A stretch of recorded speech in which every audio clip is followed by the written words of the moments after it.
रामायण की एक छोटी सी कथा। रावण के वध के बाद अयोध्यापति श्री राम ने राजपाट संभाल लिया था और प्रजा राम राज्य से प्रसन्न थी। एक दिन भगवान महादेव की इच्छा श्री राम से मिलने की हुई। पार्वती जी को संग लेकर महादेव कैलाश पर्वत से अयोध्या नगरी के लिए चल पड़े। भगवान शिव और माँ पार्वती को अयोध्या आया देखकर श्री सीताराम जी बहुत खुश हुए। माता जानकी ने उनका उचित आदर सत्कार किया और स्वयं भोजन बनाने के लिए रसोई में चली गई। भगवान शिव ने श्री राम से पूछा, हनुमान जी दिखाई नहीं पड़ रहे हैं, कहाँ है? श्री राम बोले, वह बगीचे में होंगे। शिवजी ने श्री राम जी से बगीचे में जाने की अनुमति मांगी और पार्वती जी के साथ बगीचे में आ गए। बगीचे की खूबसूरती देखकर उनका मन मोहित हो गया।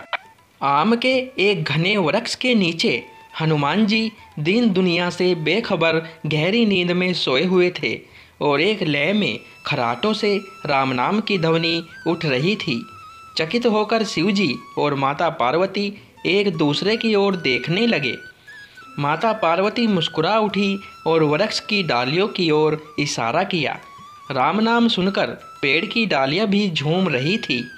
उनके बीच से भी राम नाम उच्चारित हो रहा था। शिवजी इस राम नाम की धुन में मस्त मगन होकर खुद भी राम राम कहकर नाचने लगे।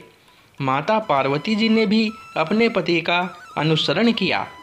भक्ति में भरकर उनके पांव भी थिरकने लगे। शिवजी और पार्वती जी के नृत्य से ऐसी झनकार उठी कि स्वर्गलोक के देवतागण भी आकर्षित होकर बगीचे में आ गए और राम नाम की धुन में सभी मस्त हो गए। माता जानकी भोजन तैयार करके प्रतीक्षारत थी, परंतु संध्या घिरने तक भी अतिथि नहीं पधारे। तब अपने देवर लक्ष्मण जी को बगीचे में भेजा। लक्ष्मण जी ने तो अवतार ही लिया था श्री राम की सेवा के लिए। अतः बगीचे में आकर जब उन्होंने धरती पर स्वर्ग का नज़ारा देखा तो खुद भी राम नाम की धुन में झूम उठे।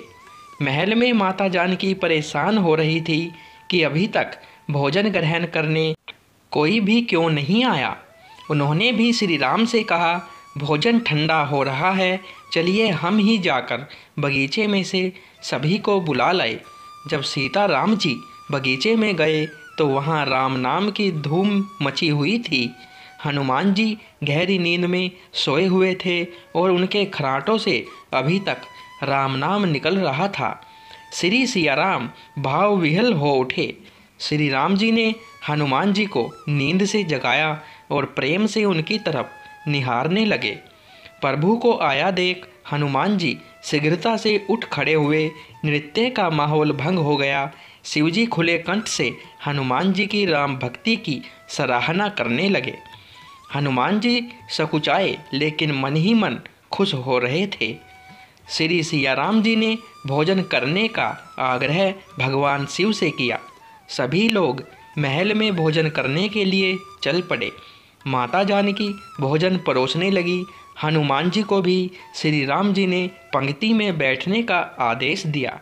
हनुमान जी बैठ तो गए, परंतु आदत ऐसी थी कि श्री राम के भोजन के उपरांत ही सभी भोजन करते थे।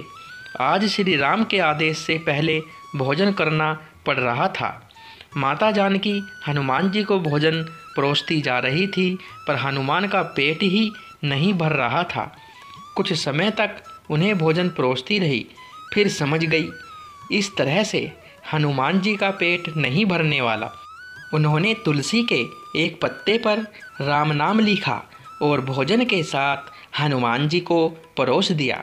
तुलसी पत्र खाते ही हनुमान जी को संतुष्टि मिली और वह भोजन पूर्ण मानकर उठ खड़े हुए।